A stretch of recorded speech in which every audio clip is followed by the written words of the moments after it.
الحمد لله نحمده ونستعينه ونستغفره ونؤمن به ونتوكل عليه ونعوذ بالله من شرور أنفسنا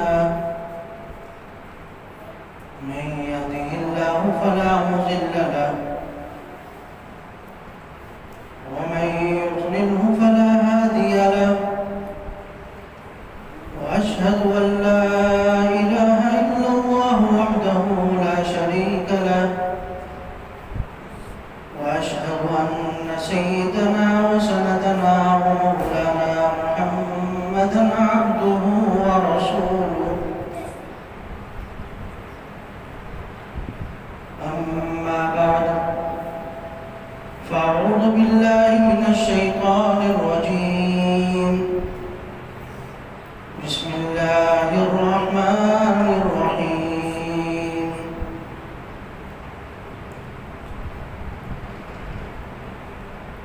والفجر وليال عشر والشفع والوتر والليل إذا يسر وقال النبي صلى الله عليه وسلم من قام ليلة القدر إيمانا واحتسابا غفر له ما تقدم من ذنبه صدق الله العظيم وصدق رسوله النبي الكريم ونحن على ذلك لمن الشاهدين والشاكرين والحمد لله رب العالمين. میرے واجب الاحترام قابل صد احترام دوستوں ساتھی بزرگوں،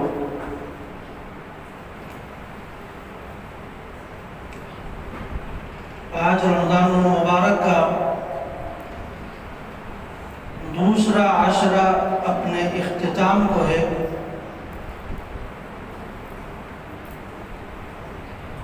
اور تیسرے عشرے کی ابتدا انشاءاللہ مغرب کے وقت سے شروع ہو جائے گی۔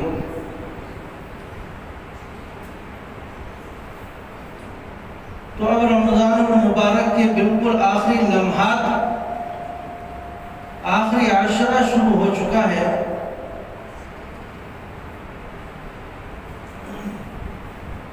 جس میں کئی اللہ کے نیک بندے اعتکاف جیسی عظیم عبادت کا اہتمام کریں گے اور کوشش کریں گے اپنے گناہوں کو بخشوانے کی، اور اللہ کے حضور اپنی حاجات اور ضروریات رکھیں گے تاکہ اللہ بھی راضی ہو اور ان کے بقیہ سال کے کام آسان ہو جائے۔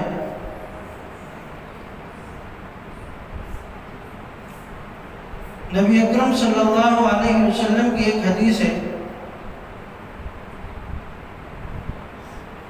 کہ اعتکاف کرنے والا صرف ایک دن کا اعتکاف کرتا ہے تو اللہ رب العزت اس کے اور جہنم کے درمیان 3 خندقیں کھود دیتے ہیں اس کے ایک دن کے اعتکاف کرنے پر۔ اب اگر جو شخص پورے 10 دن مسجد میں بیٹھ جائے گا اور 10 دن کا اعتکاف کرے گا تو اس کے لیے انعامات کیا کیا اللہ رب العزت نے رکھے ہوں گے۔ جب ایک دن کے اعتکاف پر یہ چیزیں اس کو مل رہی ہیں کہ 3 بڑی خندقیں کھود دی جائیں گی اور ہر خندق کی مسافت درمیان میں یہ آسمان اور زمین کے درمیان جتنی مسافت ہے اس کے برابر ہوگی۔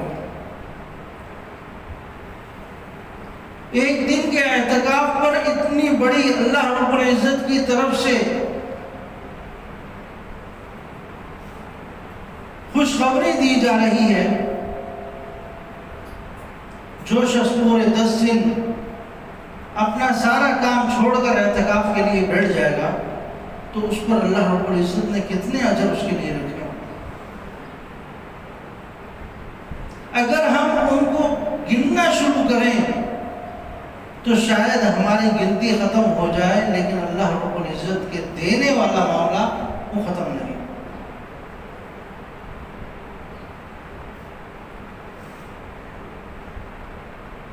ایک نفل نماز پڑھتا ہے تو اس کا اجر فرض کے برابر ہے، اور فرض کا اجر 70 گنا بڑھا دیا جاتا ہے۔ تراویح کی ایک رکعت پڑھتا ہے، ایک سجدہ کرتا ہے، 1500 نیکیاں، 2000 نیکیاں۔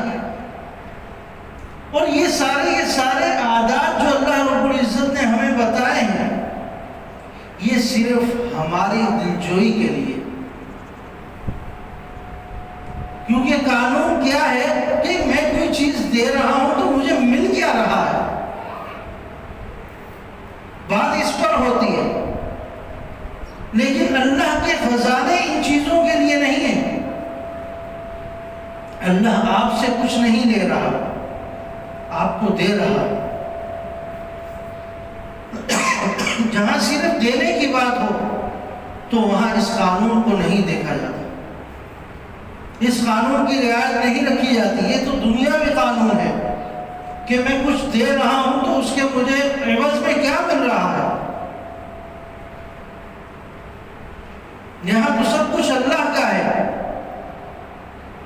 اگر ہم عبادت نہ بھی کریں تو اللہ کی الوہیت میں، اللہ کی خدائی میں، اللہ کے مرتبے اور جلال میں کوئی فرق نہیں آیا۔ میری نہ عبادت کرنے سے اللہ رب العزت کی عزت و توقیر یا یہ کہا جائے کہ جلال میں اضافہ ہوتا ہے، ایسی بات نہیں، بلکہ یہ میرا فائدہ ہوتا ہے کہ میں اللہ رب العزت کے خزانوں سے فائدہ اٹھا لیتا ہوں، اللہ رب العزت کے انعامات سے فائدہ اٹھا لیتا ہوں، اپنے آپ کو جنت کے باسیوں میں شامل کر دیتا ہوں، جہنم سے بچنے والوں میں شامل ہو جاتا ہوں۔ یہ میرا فائدہ ہوتا ہے۔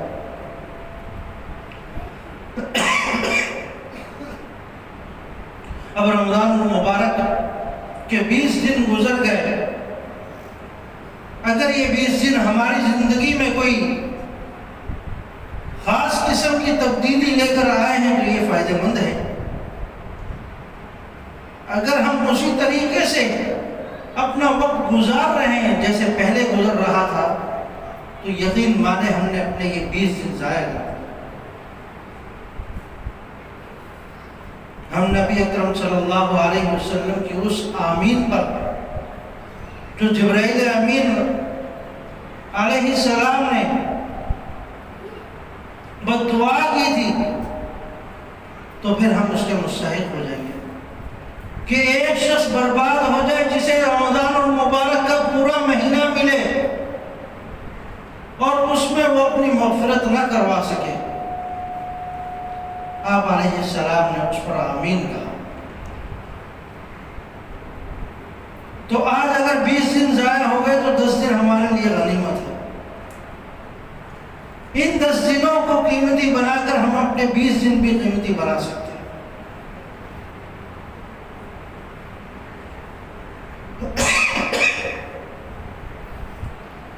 یہ 10 دن بہت اہمیت کے حامل ہیں، خصوصاً ان میں طاق راتوں کا خوب اہتمام ہوتا ہے،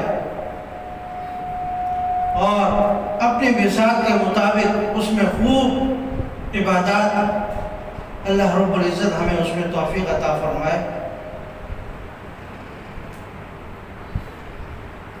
میں عرض کر رہا تھا کہ رمضان المبارک کے 20 دن گزر گئے اور اگر ہمارے اندر کوئی خاص تبدیلی نہیں آئی تو ہمارے یہ 20 دن ضائع ہو گئے سمجھیں۔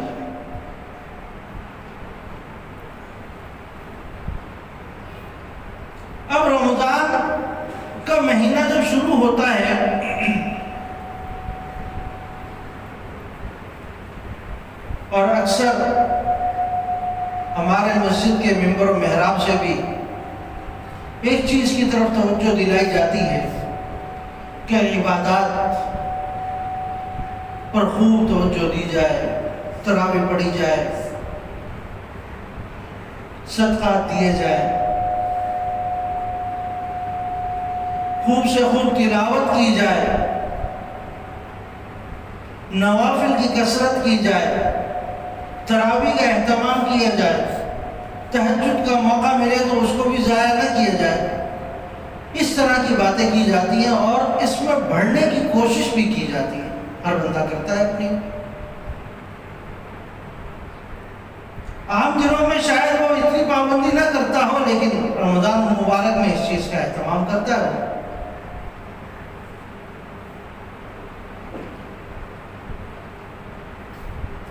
یہ چیزیں اپنی جگہ بالکل ٹھیک ہے اور ہونا بھی چاہیے اور زیادہ ہونا چاہیے جیسے ہم کرتے ہیں،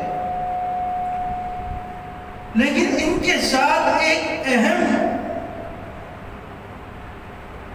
ہماری وہ معمول کی زندگی تھی جو ہم اپنے کاروبار میں، اپنی کسی جگہ جاب میں، نوکری میں، یا ہمارے جن کے ساتھ معاملات تھے ان میں ہم کوئی تبدیلی نہیں کرتے۔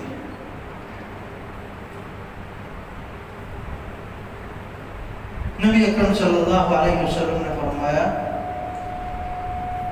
رمضان مبارک کے مہینے میں اپنی رعایا پر ان کے کام کے حوالے سے کچھ بوجھ ہلکا کر دیا گیا تاکہ یہ اپنا وقت عبادات میں مصروف کر سکے، روزے رکھنے میں ان کو کوئی دشواری نہ ہو۔ اس حدیث کا مقصد کیا تھا؟ مجھے آپ کو تعلیم دینی تھی کہ اگر ہمارے ہاں کوئی میرے نیچے اگر کوئی کام کرنے والا ہے تو میں اس کو تھوڑی سی سہولت دوں، اس کے کام کے اندر تھوڑی کمی لے کر آؤں تاکہ یہ اپنا وقت عبادات میں مصروف ہو سکے۔ ایک یہ چیز ہے۔ دوسرے ہمارے معاملات جس طریقے سے پہلے چل رہے تھے رمضان مبارک میں بھی ویسے ہی چل رہے ہیں۔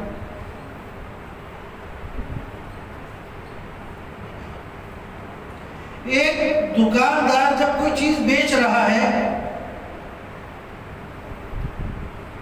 اس کا حق پروفٹ بنتا ہے 5 روپے، لیکن وہ کہتا ہے کہ رمضان مبارک کی وجہ سے میں 7 یا 8 روپے اضافی لوں گا تو یہ ناجائز ہو جائے، یا 10 روپے اضافی لوں گا تو یہ ناجائز ہو جائے۔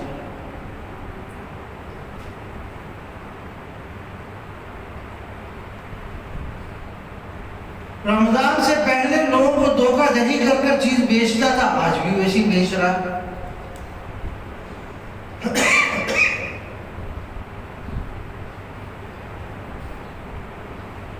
پہلے رشوت لیا کرتا تھا، رمضان مبارک کے مہینے میں بھی لے رہا ہے اور اپنا کام کر رہا ہے۔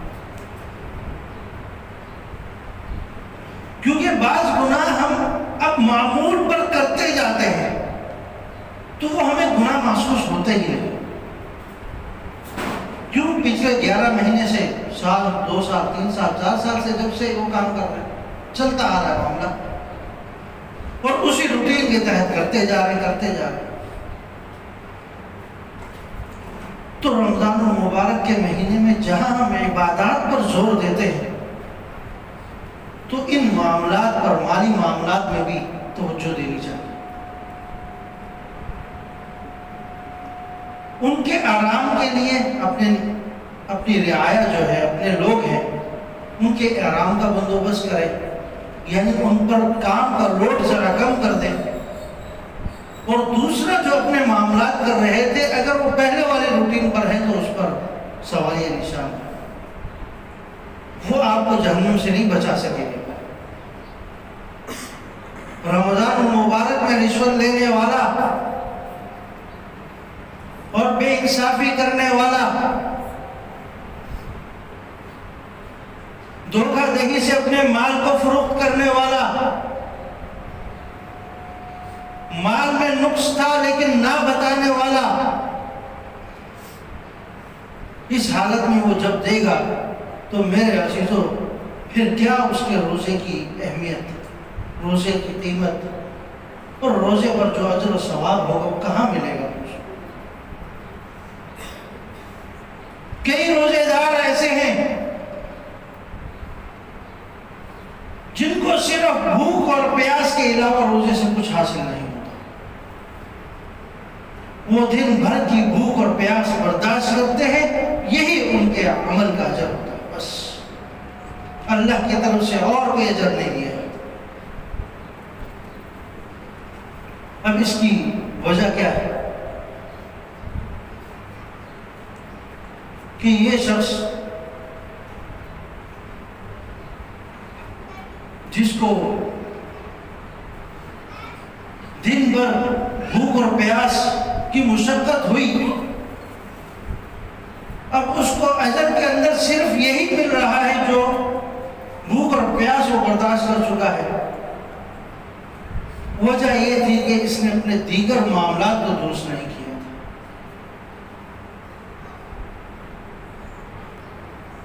جو مالی معاملات، جو دکانداری، جو کاروبار یہ کرتا تھا، اس کے اندر کوئی فرق نہیں آیا تھا، اور یہی اس کی ہلاکت کا سبب بن گیا. اور یہی چیز اس کو لے کر جہنم میں لے گئی. اس نے عبادات پر زور دیا تھا، تہجد کا اہتمام بھی کر رہا تھا، تراویح کا اہتمام بھی کر رہا تھا، سارے اچھے اعمال کرتا رہا، لیکن ایک مالی معاملہ جو پہلے سے وہ کرتا آ رہا تھا اسی کے مطابق چل رہا تھا. کسی بھائی کا قرضہ ہے، میرے پاس رقم موجود ہے، لیکن میں ٹال مٹول کر رہا ہوں، نہیں دے رہا اسے، تو یہ بھی گناہ ہے. میرا ارادہ ہے میں اس کو دوں گا، اور ابھی رقم موجود بھی ہے، لیکن پھر بھی ٹال مٹول کر رہا ہوں، تو یہ بھی غلط ہے. اس کا حق تھا، اس کا قرض تھا، جب تمہیں ضرورت تھی اس نے دیا، اب اسے ضرورت ہے، وہ مانگ رہا ہے، تو اسے کیوں نہیں دے رہا؟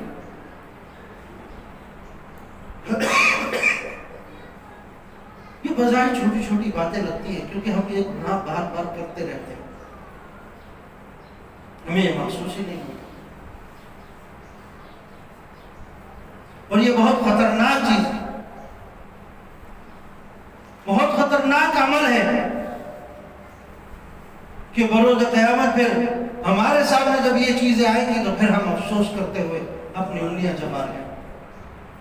حدیث میں آتا ہے کہ اتنا افسوس کرے گا، اتنا افسوس کرے گا آدمی کہ یار میں تو عبادات بھی کرتا رہا، میں نے تراویح کا بھی خوب اہتمام کیا، 20 رکعتیں، تہجد میں بھی اٹھ جایا کرتا تھا، دن بھر مزدوری کرتے ہوئے بھی روزہ رکھ لیا کرتا تھا،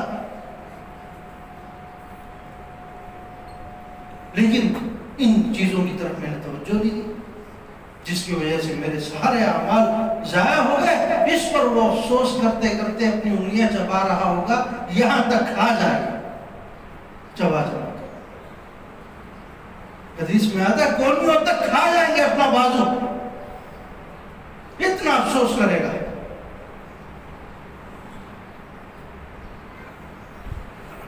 تو میرے عزیزوں میں کہہ رہا تھا کہ یہ رمضان مبارک کے 20 دن ہمارے گزر گئے، بقیہ کچھ ہی لمحات باقی ہیں، اور یہ بہت قیمتی. ان کو اگر بنا لیا تو پہلے کے 20 دنوں میں اگر کوئی کوتاہی ہوئی ہے تو اللہ رب العزت اس میں معاف کر دے.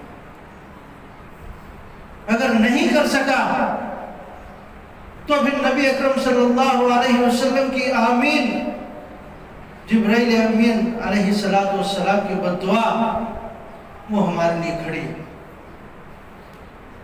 پھر اس سے ہمیں کوئی بچا نہیں سکے گا کہ وہ شخص برباد ہو جائے جس سے رمضان المبارک کا مہینہ ملے اور وہ اپنی بخشش نہ کروا سکے. یہ آخری 10 دن، اس میں اعتکاف جیسی ایک عظیم عبادت ہے، اس میں جتنا ہو سکے اپنے آپ کو پیش کرنے کی کوشش کریں. جتنا ہو سکے، کوئی 10 دن نہیں بیٹھ سکتا، 5 دن کا اعتکاف کریں. لے، 2 دن کا اعتکاف کر لے، 1 دن کا اعتکاف کر لے، مسجد میں بیٹھ جائے، لیکن کوشش کرے کہ سنت اعتکاف پورے 10 دن کا کرے۔ نبی اکرم صلی اللہ علیہ وسلم نے اپنی پوری زندگی اس کا اہتمام کیا، اس کو نہیں چھوڑا، یہاں تک کہ آپ کے ازواج نے بھی اس کا اہتمام کیا، امت کو دکھانے کے لیے کہ یہ ایک عظیم فریضہ ہے، اس کے اندر ایک عظیم رات آنے والی ہے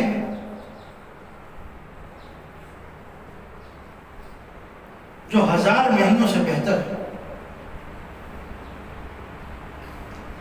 اعتکاف میں یہ فائدہ ہوگا کہ جب وہ بیٹھا ہوا ہوگا تو اس حالت میں بھی اللہ رب العزت جب یہ رات آئے گی تو اس سے فائدہ اٹھا سکے گا۔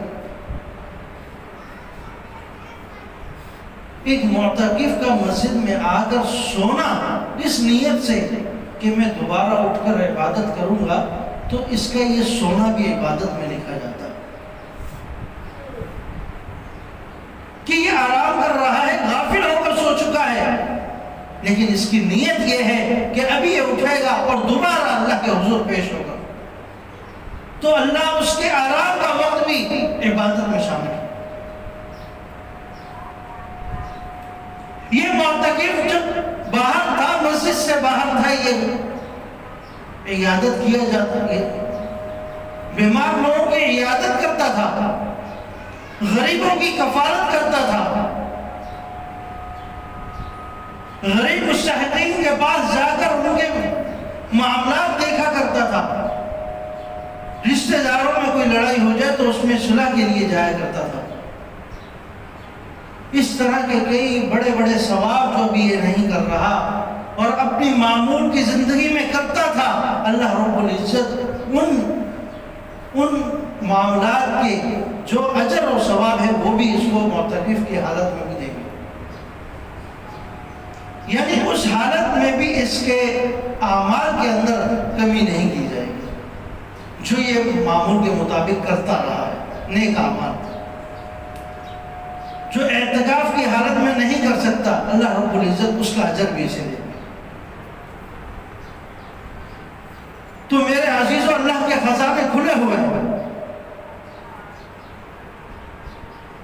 اب میرے اور آپ کی ذمہ داری ہے کہ ہم اس میں سے کتنا بھر کر اپنی جھولیوں میں لے کر چلے جائیں، کہیں یہ نہ ہو کہ رمضان المبارک کا مہینہ ختم ہو جائے اور پھر ہم افسوس کرتے ہیں۔ آج ہماری زندگی میں یہ ہے، پتہ نہیں اگلے سال ہم ہوں یا نہ۔ اپنے ارد گرد جائزہ لیں، پچھلے سال کئی لوگ آپ کے ساتھ تھے لیکن اس سال نہیں ہے، تو یہ زندگی ہے، ختم ہونے والی ہے،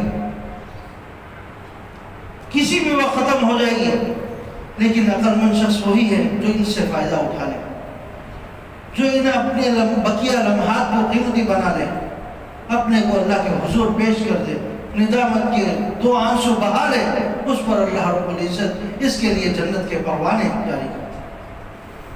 اللہ تعالیٰ عمل کی توفیق عطا فرمائے اور رمضان المبارک کی تمام برکات کو حاصل کرنے والا بنائے۔ وما علینا الا البلاغ المبین۔